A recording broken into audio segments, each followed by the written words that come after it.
Natural Born Killers, baby. Here we go. Get this one out of the way. This movie rocked. Okay, what is up, guys? We're the Continuity Crew. I'm Will.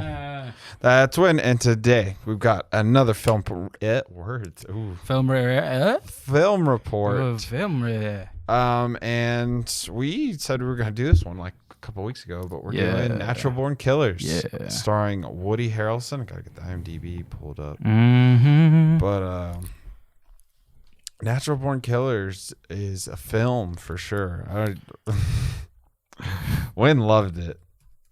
Dude, I don't know how to feel about this movie. Honestly, I gotta be honest with you. Honestly, same. Woody Harrelson and that one girl who's pretty attractive, Juliette Lewis. Yeah. And so this movie's an acid trip. Yeah, it's directed by Oliver Stone and written by Quentin Tarantino.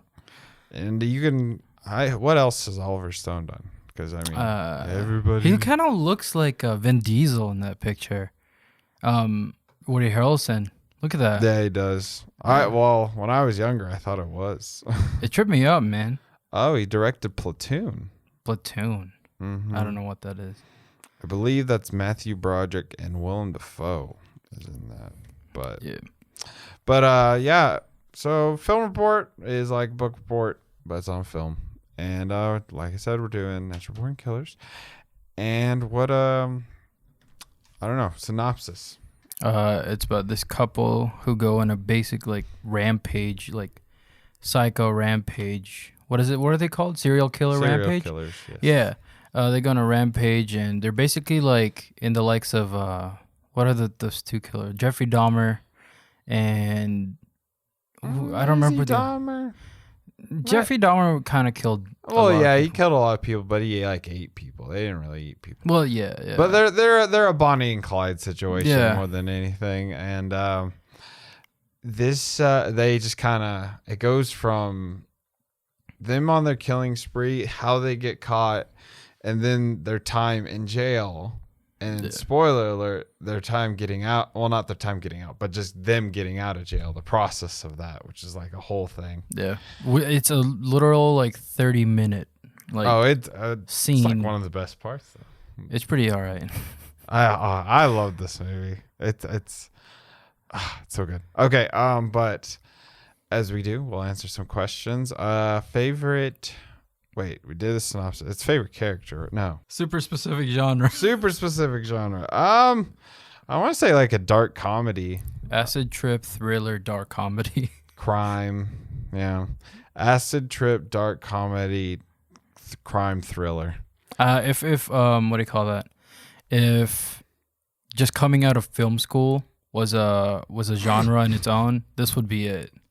I gotta be honest with you. This was like very weirdly passion project, but at the same time, it was like it feels like something Taika Waititi would make. Yeah, I could see that. Just because of how dark it is. Yeah, on that IMDb, it's action crime drama. Oh, nice. But I don't know. I feel like there's some pretty.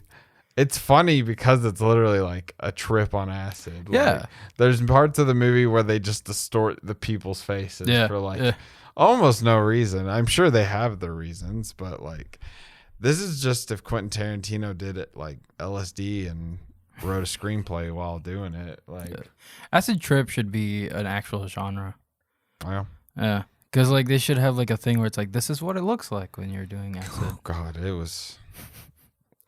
I've never done acid before, so I don't actually know. But this feels like it. But the literally, I started watching this morning, and while I was in traffic because there was a wreck.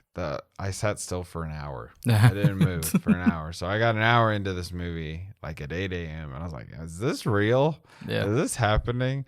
But, man, it just goes all over the place. Who was your favorite character? Favorite character? Robert Downey Jr. was mine, probably. I'd probably say RDJ, too. Yeah. He's so stupid, but it's also just funny. Yeah. I don't even know if he means to do it or not, but like his Australian accent is kind of exaggerated a little bit. A little bit. Either that or I'm just like reading too much into it and I just don't know. No, I think it's a little exaggerated or it's just not very good. Yeah, but I feel like he did that on purpose. Yeah, no, exactly. Because the whole movie is like exaggerated. Because it's like technicality of it all, like at least this is what I got from it. I said this to you earlier. It seems to be like the director or Quentin Tarantino, whoever's like view of like how people perceive crime and like murder and death and violence through like media, and like how shitty media can be. Yeah. And just, I should have said this in the beginning, but this movie says a lot about society. It does say a lot about it's society. very weird, like that. In a way, it does say it, but at the same time, it's like... It's like, what? Yeah. Oh, I kind of wanted to watch the trailer for this. Oh, but they said the name of the movie in the movie. Yeah. It's a song. Yeah, it's one of those things where it's like, there it is. There it is. There it is. Like when we watched Snyder Cut. What was your favorite scene? Favorite scene? I honestly, I really liked this entire movie. It's just like, it is just one, like, what are they gonna like flash on the screen next, or like what imagery are they gonna use? Because it's just so weird. It just continually ramps up. I could be honest with you, I still haven't decided if I like this movie or not. That's fair. I mean, I'm preemptively, I'm like, I love this movie. It was great. It was just a fun watch. If you take this movie seriously, which you can, it won't be. You definitely can. At the beginning of it seems like you should. Yeah. But then they start flashing like black and white stuff, and it's like, okay, never mind. Yeah. I liked. Oh man. Yeah. So like this, it's almost hard to say a favorite scene because there's so many like different flashes and cuts and stuff. Because I saw a thing that said there was over 3,000 cuts for this, which is ridiculous. Because I saw it said like typically there's like 600, 700 cuts in a movie. So like the guy nowadays it's probably around the thousands, because like, those fight scenes, they're obnoxious. Taken 3. Yeah, they like 0.7 seconds of like a frame. Bam, bam, boom, bam. Boom, boom, which it probably has been. But this seems like it would be 3,000. 3,000. Apparently, the guy, I forget his title, but like the editor of photography or whatever, just hated his job. But it was someone else who worked on the movie was apparently, they just also hated it. It was like one of the most grueling processes, but like it brought in passion to continue doing it, so I thought that was cool. I feel like the editor would definitely have had a problem with this movie. He would have probably been like, yeah, I went to like 4 years of film school and this is what I'm doing. Hey man, I had heard of this movie. I've seen the poster, like I've seen that picture of Woody Harrelson like all over the place. Yeah. But I hadn't seen it until today, and it's I'm surprised I hadn't, or I'm surprised this isn't talked about more. Like, you want to see a trippy movie? Watch this is the type of movie that people would recommend on like TikTok. It's like, get really high and watch this movie or something. Don't do that. Yeah, you may like die. Yeah. But my favorite scene definitely was just the ending. Not the ending, but that whole prison scene. The prison scene, that's pretty from good. Start to finish, like the start when they started doing the interview and then the end of it. Yeah. There's not much else I can say about it, just because like I would prefer you watch it. Yeah, just watch this movie. Like, it's explaining some of the scenes would almost be difficult because we'd either leave stuff out because there's so much cutting back like and forth and stuff. But it's also just experience it for yourself. And I feel like explaining it wouldn't make sense. Like if we just said like, yeah, they had this interview and then a large riot just happened, like you wouldn't know how you got from there. Yes, there's so much in between that, even though that is exactly what happens. It's like, oh, they go on a killing spree, but there's so much in between that. Oh, actually, one of my favorite scenes I will say is the scene where they do like the TV show stuff when we see Mallory's like family and her like messed up past and stuff. I was just like, it reminded me of WandaVision. Yeah, no. So put money in the MCU bucket. Someone watched WandaVision. I was like, someone watched this movie. It was like, oh, no, good idea. Whole show about But next question. If you could have one thing from set, what would it be? His glasses. His car. It's always the car for you. It is, but this one's actually really cool this time. It's a Challenger. It's I like was it a Stingray that was in the silver one. You're talking about like where she's getting fucked. Yeah. Or That was like, I was even like, ooh, that's a sexy car. those things are cheap now. They're getting expensive. But yeah, that's pretty much it. Or the rings. Yeah, the rings were cool. Yeah. Hey, you want to get matching rings? I'm gonna look up. Will you marry me? Oh man, I mean, it was so very fucked up. It's very befitting to their character, though. I mean, at least his. And it really said a lot about society. It does. And how we're basically, you know. I was gonna start writing a script for that.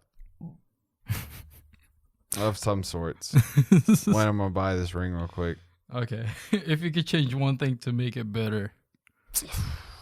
More acid trippy stuff.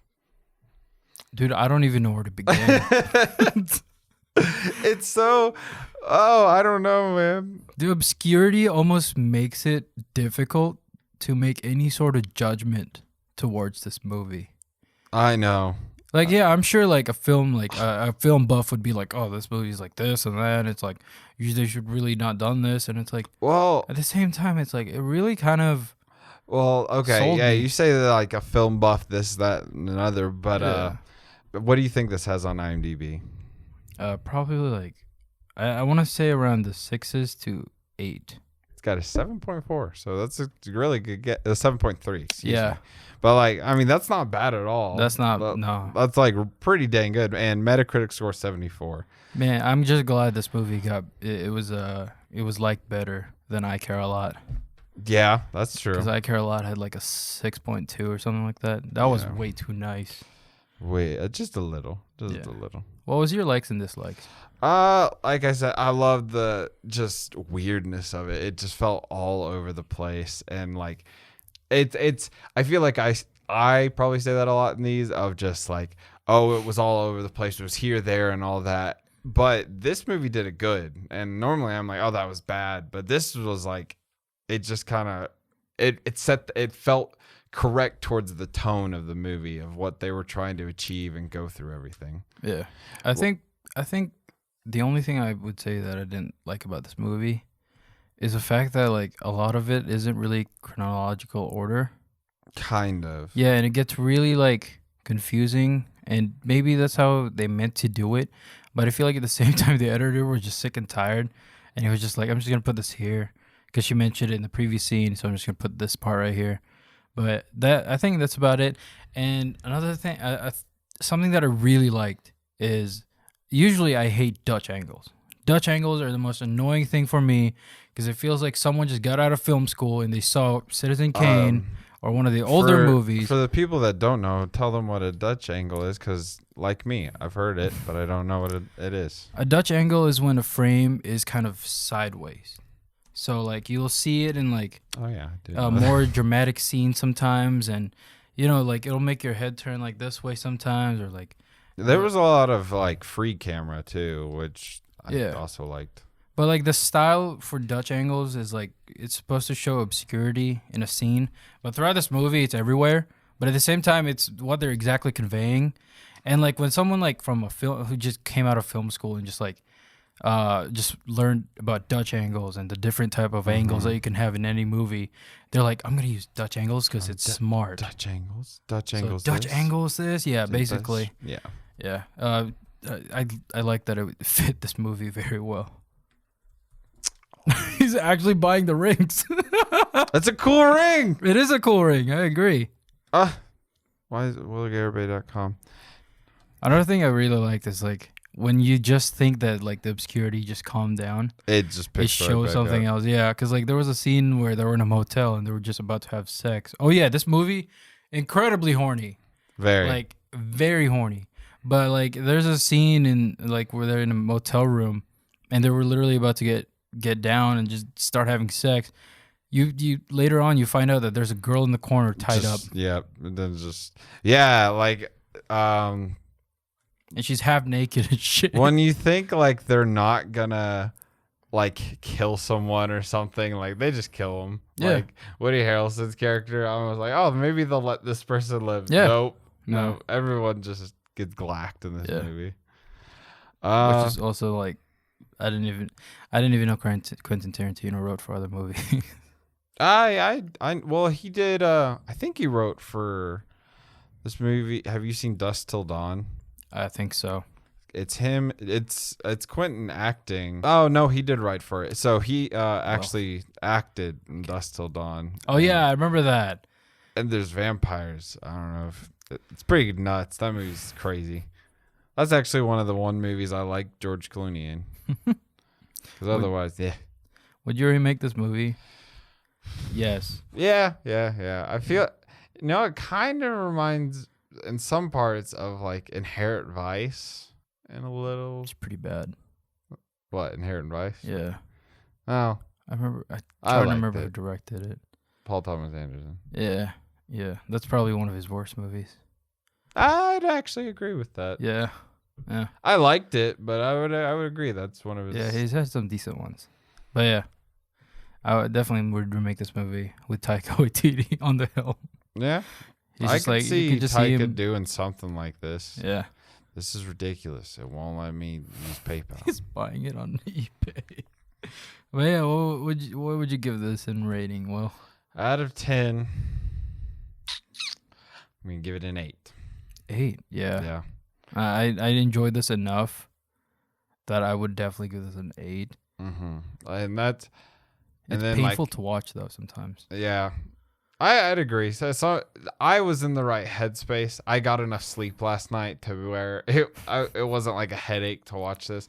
But I could definitely this is here's your title, and I'll thank my my coworker because he's the one who recommended this movie to me. Contact High, the movie.